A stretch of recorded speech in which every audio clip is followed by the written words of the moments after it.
झारखंड के लिए साल 2024 बड़ा ही दिलचस्प रहा। एक तरीके से कह सकते हैं कि यह साल राज्य के इतिहास का एक महत्वपूर्ण अध्याय बन गया है।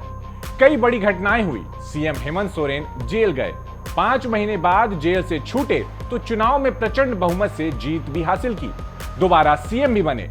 वहीं उनके विधायक प्रतिनिधि Pankaj Mishra money laundering case में जेल गए और वो भी छूट गए। वहीं मनरेगा घोटाला मामले में सीनियर आईएएस अधिकारी पूजा सिंघल की भी गिरफ्तारी हुई। 28 महीने जेल में रहने के बाद वो भी बाहर आ गईं। घोटाले के जरिए अवैध पैसा कमाने का मामला हो या ब्लैक मनी को व्हाइट करने का, इस साल ईडी को मुंह की खानी पड़ी। जेल में बंद आधा दर्जन अभियुक्तों को हाई कोर्ट और सुप्रीम कोर्ट से बेल मिल चुकी है।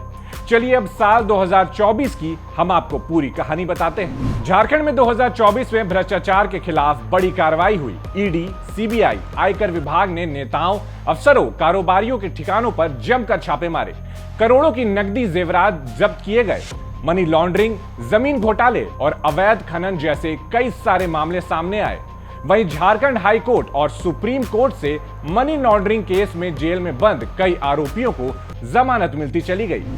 मनी लॉन्ड्रिंग केस में झारखंड के तत्कालीन मुख्यमंत्री हेमंत सोरेन को ईडी ने गिरफ्तारी के लगभग 5 महीने बाद हाईकोर्ट से पुख्ता सबूत नहीं मिलने पर बेल दे दी। जेल से वह और सशक्त होकर एक नए अंदाज में निकले और राज्य के दोबारा मुख्यमंत्री बने। लोगों के लिए मुसीबत खड़ी कर रही है। एक झूठे मनगढ़ंत कहानी गढ़कर मुझे 5 महीनों तक जेलों के अंदर रखा गया। इसी प्रकार आप देख रहे होंगे देश के अलग अलग हिस्सों में कहीं पत्रकार बंद है, कहीं सरकार के विरुद्ध आवाज उठाने वाले लोग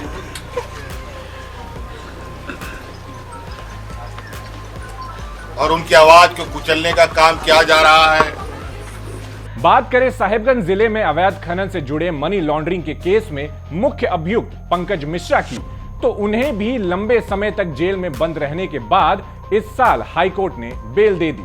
वह फिलहाल जमानत पर हैं। उधर अवैध खनन और भूमि घोटाला से जुड़े मनी लॉन्ड्रिंग के आरोपी प्रेम प्रकाश को भी 18 महीने जेल में रहने के बाद इसी साल सुप्रीम कोर्ट से बेल मिल गई, जिसके बाद वो भी फिलहाल जमानत पर हैं। मनी लॉन्ड्रिंग केस में ईडी की ओर से पहली गिरफ्तारी सीनियर आईएएस अधिकारी पूजा सिंघल की हुई थी।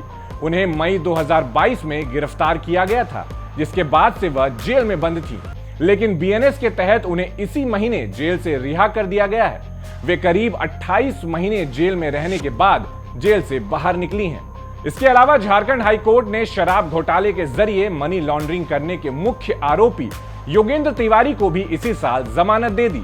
ईडी ने इनसे पिछले साल अक्टूबर महीने में गिरफ्तार किया था। विपक्षी पार्टियां जहां सरकार पर विरोधियों के खिलाफ ईडी के इस्तेमाल का आरोप लगाती रही हैं, वहीं केंद्र सरकार का दावा है कि सत्ताधारी दल का एजेंसी पर कोई दबाव नहीं है और यह स्वतंत्र रूप से भ्रष्टाचार के खिलाफ काम करती हैं। इसके बावजूद अभियुक्तों को सबूत के अभाव में जमानत मिले जाने पर ईडी पर भी कई सवाल खड़े होते रहे हैं।